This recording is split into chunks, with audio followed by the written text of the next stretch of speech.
très longtemps, je ne sais pas si ça se rappelle. Mais c'est Mechazek ici.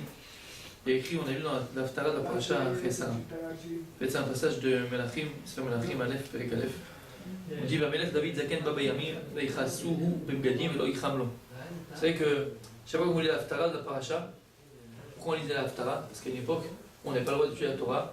Chachamim Gazrou, Chachamim ils ont décrété que pour ne pas oublier la Paracha de la Torah qu'on devait lire cette semaine-là, alors ils ont pris un passage des Nevi'im, des prophètes, en rapport avec la paracha de la semaine. Ouais. On voit en général, l'Aftara qu'on lit tous les Shabbats, elle a un rapport avec la paracha qu'on a lu la semaine. Vous avez vu l'Aftara, vous vous rappelez ça qu'on a lu Shabbat? Quel rapport avec la paracha? Agave. Parce que je me suis demandé ce Shabbat. Non, sérieux. Quel rapport avec la paracha? Il faut savoir que l'Aftara a toujours un rapport avec la paracha qu'on lit.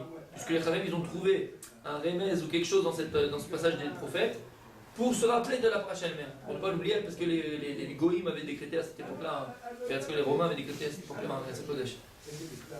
Alors quel est le rapport avec l'Aftara? Agave, c'est pas ça que je voulais dire, mais comme vous avez compris. C'est pas chaud, non? Vas-y. C'est qu'Eliezer il cherche une femme pour Israël, et là on cherche une femme pour Amir David. Une fois pour David. C'est pas mal ça. Non, mais c'est pas sa femme. Tu dis c'est par rapport à la femme qu'on cherche. C'est le début de l'Aftar, bien sûr. On cherche une fille parce qu'il avait froid. C'est vraiment C'est ça qu'il n'y avait pas très froid, quoi. Et puis là, c'est même pas sa femme, puisque c'est que pour réchauffer. C'est ça. On dit qu'il n'a pas eu de rapport avec elle. Il dit comme ça dans les Farshim. Non, mais j'entends, hein. Je pose la question, donc Radak, Rabbi Yosef a essayé, a tenté, puis peut-être que c'est Emet. Non, c'est Il a dit de la même manière que Eliezer, il est parti chercher une femme pour Yitzhak. Alors là, on va aller chercher une femme pour le Melech. Choliot, c'est un bon rapport. J'accepte. Mais elle a concrétisé. Il faut concrétiser ça, c'est pas le tout de chercher la femme. Qu'est-ce que vous dites? Qu'est-ce que tu dis? Tu te rappelles d'Aftara? Ah, c'est d'accord avec. Yitzhak, c'est le chef d'Israël et Shlomo, je devient roi sur Israël. En Toldot. אצל זה שרצו לחפש מה אתה אומר, רבי יוסף, כשהיא איתו? Fais attention ce Shabbat. En Bepashout, on aurait pu dire quoi quand tu vois la paracha? Qu'est-ce qui est écrit dans la paracha chez nous? Abraham Zaken, Baba Yamim. Ah oui, c'est vrai. Baba David Zaken, Baba Yamim, on parle de la fin, David, d'un Gadol, d'un Anak, Sheba Anakim, Abraham Avinu. Les mots c'est les mêmes. Abraham Zaken, Baba Yamim. David Amelech écrit Baba David Zaken, Baba Yamim. Voilà le rapport, pas qu'on oublie. On parle de deux Anakim, de deux géants. Choliot. Quand tu lis l'Aftara et Choliot, il y a un autre encore Inyan. Il y a encore un autre Inyan. On peut dire autre chose peut-être par rapport à l'Aftara. On a parlé jeudi de Eliezer. On voit Eliezer qui avait tout un on va dire, un stratagème entre guillemets, tout un siman, des signes avec quelques jours, vous savez qui c'est la fille qui allait venir. Et on voit qu'Eliezer après il va tout raconter encore une fois à qui? À Bethuel et Lavan. Il va tout revenir ce qu'il a fait, comme on a dit. Ouais, il va raconter depuis qu'il est né, Yitzhak Avinu. Et il va raconter avec Hitlavut. Ouais, et vous savez ce qui s'est passé à ce moment-là? Dès que j'ai fini de parler, je vois une fille qui arrive et je lui donne le truc. Et elle me donne à boire. Et après je lui mets, je lui demande à la fille qui tuait. Et ouais, il raconte tout avec Hitlavut. D'ailleurs, il a dit à Biarrier ce Shabbat, d'accord? Il a dit c'est de là la Gemara, il est en mode Katan. Mais au fond, on sait que Misha, comment on dit moi?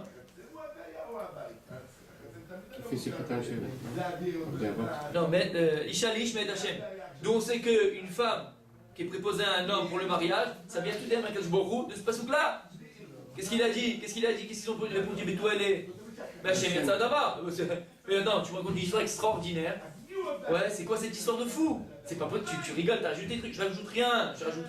Comme ça c'est passé. Dis Hashem Yatzadava. C'est sûr que c'est un Akash Borou ça. D'où on apprend de la barre et Bethuel, qui ont reconnu que ça vient d'Akash Borou, le Shidurim. Quand un homme il rencontre sa femme, ça vient d'Hachem. C'est pas possible, c'est trop beau, c'est trop magnifique. D'accord? Comment ils sont arrivés à ça, Bethuel et Lavan? Comment ils sont arrivés à cette conclusion-là de dire, mais Et Hachem, ça vient d'Hachem, c'est sûr que c'est vient d'Hachem, Et Hachem. Comment ils sont arrivés à cette conclusion-là?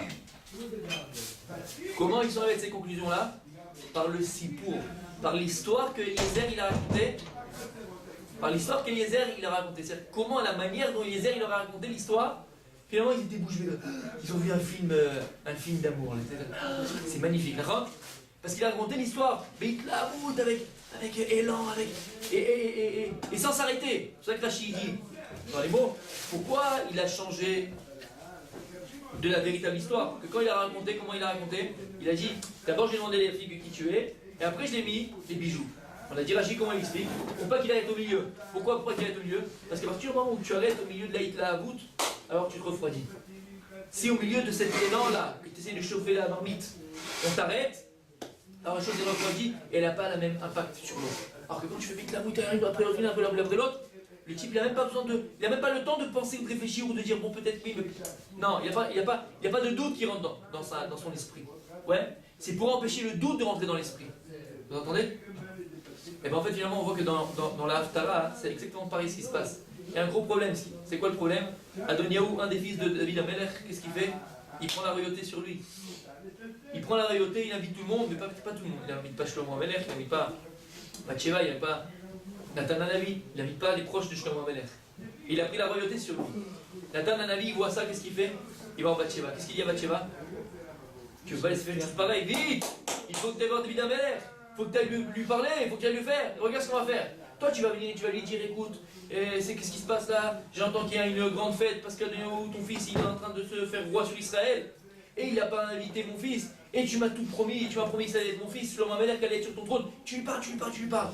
Et quand tu es en train de parler, moi j'arrive. Et je lui dis, hé, Amelech, regarde ce qui se passe. Ton fils, Adoniaou, il a fait un festin, il ne va pas inviter. Il n'a pas invité aussi les chefs de ton armée, il n'a pas invité Shlomo, il n'a pas invité. Et moi je viens et j'appuie sur ce que tu dis. D'accord? Quand on voit dans les psukim, c'est exactement le même pattern qu'il a fait Eliezer. Pour tirer de Bethuel et Laban ce qu'il désirait. Qu'est-ce qu'il voulait Eliezer? Par le conte qu'il va raconter, ce qui s'est passé avec la route, comme on l'a dit avec Elan, pour qu'ils acceptent finalement sans aucun doute, sans pic-pouc, sans que, attends, on va réfléchir, attends. Tout de suite qu'ils acceptent de donner Rivka. Qu'est-ce qu'il a fait? Il a raconté ça avec la route. Sans les laisser réfléchir, sans laisser avoir un doute une seconde. C'est exactement ce qu'il a fait d'Atan Hanavi. Tous les stratagèmes qu'il a fait pour que David Amelech il accepte et qu'il revienne sur ça et qu'il soit Mamlik, exactement, qui donne la royauté à son fils Shlomo qu'on lui avait promis. Qu'est-ce qu'il fait? C'est le même stratagème là. Il ne va pas laisser une seconde à David Amelech de réfléchir, de parler de rien du tout. Elle vient, elle met la pression, comme on dit, Bathsheba, et elle n'a pas fini de parler. Qui c'est qui vient comme écrit dans les psukim? C'est Midouyak dans les psukim, écrit dans les psukim, qu'il n'a pas fini de parler, regardez comment c'est écrit. Attends, Bathsheba, et après il écrit comme ça. Veine, Odena David Amelech, elle est encore en train de parler, lui, le supplier, mais Nathan il va. Tu comprends? C'est un stratagème qu'il a fait pourquoi? Pour que David Amelech il accepte tout de suite. Parce que David Amelech il voit que y a un problème, il accepte tout de suite. Il faut dire que le deuxième Kécher qu'il y a, c'est le Pachout. Tout simplement, c'est le début de la Haftara, comme on a dit, Amelech David Zaken Babayamim, comme Abraham Avinu. Et qu'on le met dans le Sipour, de la même manière qu'Eliezer, pour faire sortir Rivka de Bethuel et de Laban, il a eu besoin de ce stratagème-là. On voit que Nathan, Hanavi et Bathsheba, ils ont eu pris aussi le même stratagème, la même patente, la même chose, pour pouvoir tirer ce qu'ils avaient besoin de David Amelech. C'était quoi? Que Shlomo il soit Melech sur Israël. D'accord? Bon, ça c'est du champ. On voit que le début de la Haftara, elle commence par quelque chose de très bizarre. Pourquoi? Il écrit Amelech David Zaken Babayamim. Il écrit que David Amelech il était vieux. Qu'est-ce qu'il faisait? Il avait froid. Alors quelqu'un il a froid, qu'est-ce que tu fais? Tu lui mets des habits. On lui a mis un pull, on lui a mis un tricot, on lui a mis 2 pulls, 3 pulls, 4 pulls, une couverture, 2 couvertures, 3 couvertures, 5 couvertures. Il était recouvert de couettes. Et qu'est-ce que la Torah a dit? Belo icham lo. Et ça ne réchauffait pas. On a essayé, il avait froid, il était vieux. Alors, une personne âgée, moi, elle a froid. Qu'est-ce que tu fais quand une personne âgée a froid? Tu mets des chauffages, tu mets 18 manteaux, 18 couettes sur elle. D'accord? Et à la fin, normalement, la logique, la nature, qu'est-ce qu'elle fait? C'est que c'est bon, ça réchauffe. Vélo, itramlo. Comment c'est possible? Je pose la question. Comment c'est possible? C'est pas logique. Mais réel, c'est logique. On lui a mis 18 couvertures sur lui. Des polos, des machins, des écharpes, des bonnets. Rien, il avait toujours froid. Pourquoi? Comment c'est possible? Qu'est-ce qu'il y a? Pourquoi? Il a ramassé sa jeunesse, quoi, c'est passé. Il a ramassé quoi, qui a fait. Fait מאוד. La Gemara dit Maseret Brachot, à la fin de Maseret Brachot, la Gemara dit Amar Rabbi Yossi, c'est Rabbi Hanina. Kol המבזה את הבגדים, sauf אינו נהנה מהם. Tout celui qui fait honte ou qui, il y a un autre mot pour dire, qui méprise les habits, à la fin, il ne profitera pas d'eux. D'où on apprend ça? Il écrit David Amelech, il était vieux, on l'a habillé, et ça ne le chauffait pas. Et il a écrit David et Knaf, Ameib, Asher Shaoul. Il écrit que David Amelech, il a coupé le manteau qui était à Shaoul. Comme on a raconté cette histoire, vous vous rappelez? Quand il était dans la Méhara, que tout le monde disait tue-le. Shaoul le poursuivait. Il n'a pas voulu le tuer, comme on avait ramené, c'est ça, d'accord? Pourquoi il a fait ça avant? Pourquoi il a... D'accord, on a dit une chose sur ça, Midat Haïmet. Vous vous rappelez? On avait dit ça? Vous vous rappelez? Pourquoi tu l'as dit? Hein? Tu me l'as dit avant, je crois que c'est en Ah ouais? contradiction avec. Je vais dire ici? Tu me l'as dit à moi, mais. Il a fait Agav. Donc l'histoire c'est quoi? C'est un histoire là-dessous. Agav c'est que Moshata Sipata, Shaoul Amelech, il est en train de poursuivre David Amelech, il est dans une grotte avec ses hommes pour se cacher, et là-bas, il a écrit que Shaoul avait besoin de faire ses besoins, il a dit attends je vais aller faire mes besoins, il est parti côté de la grotte.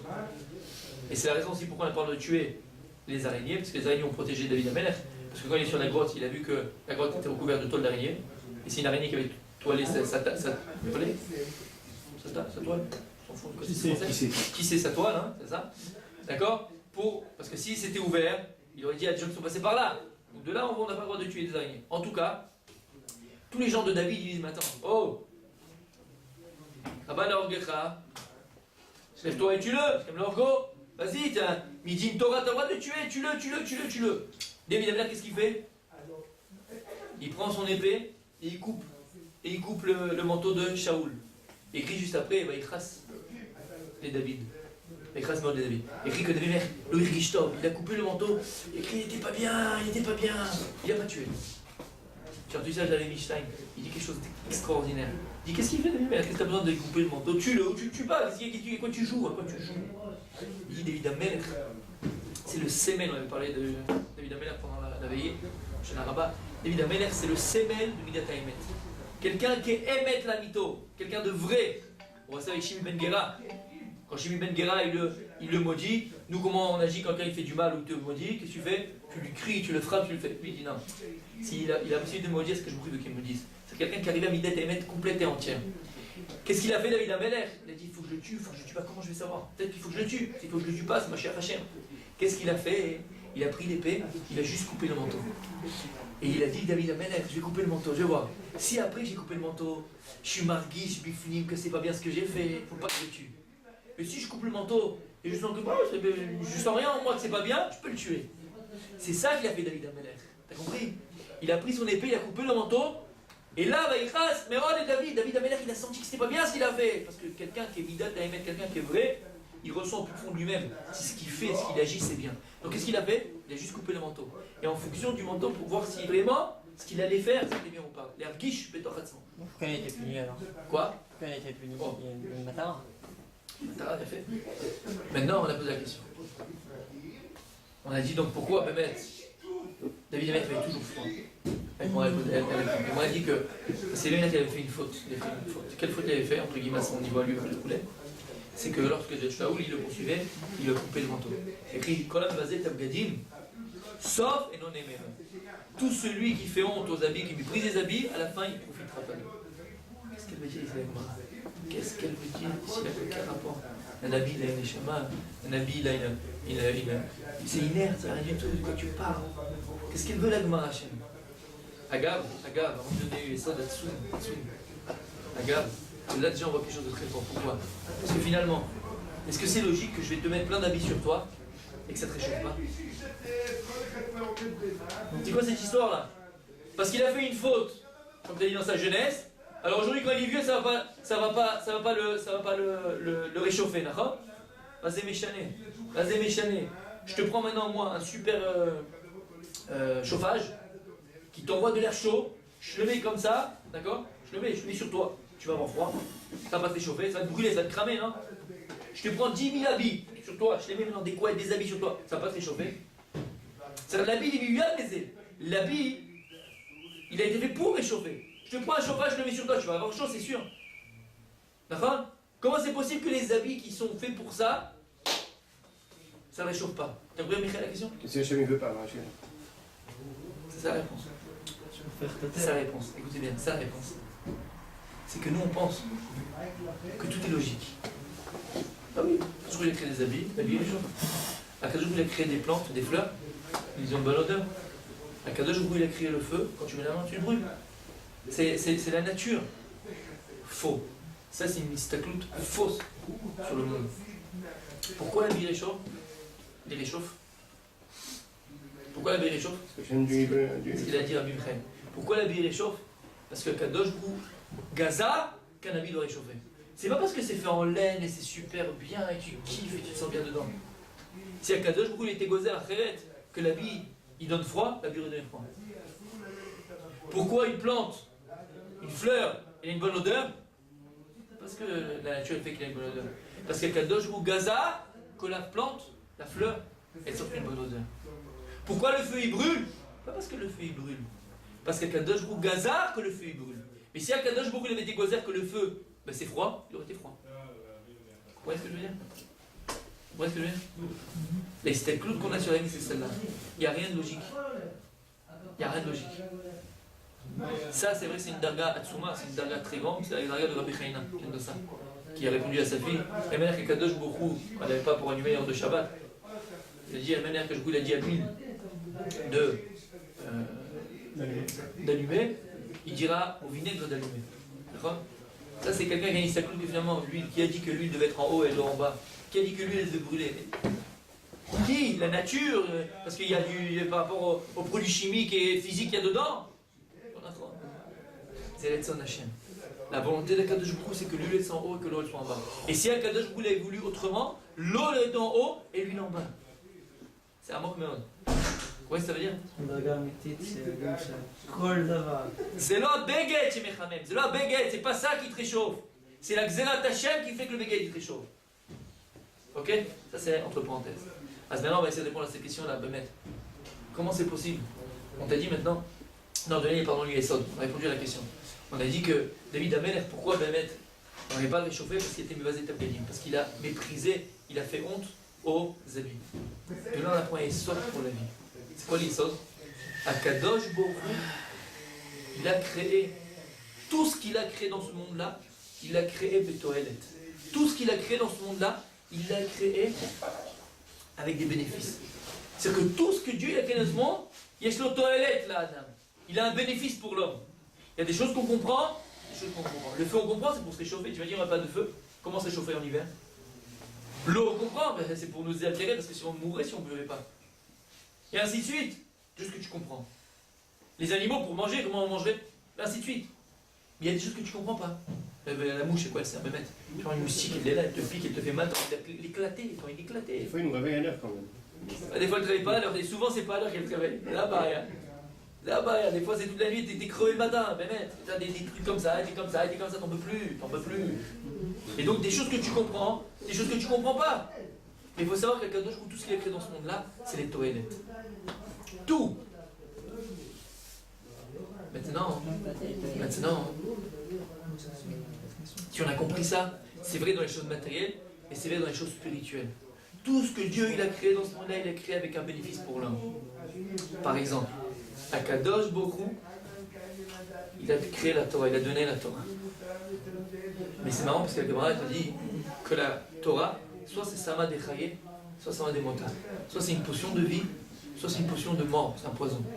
Comment c'est possible? Akadosh Baruch Hu, il t'a donné la vie. T'as donné la vie pour que tu en bénéficies de cette vie-là.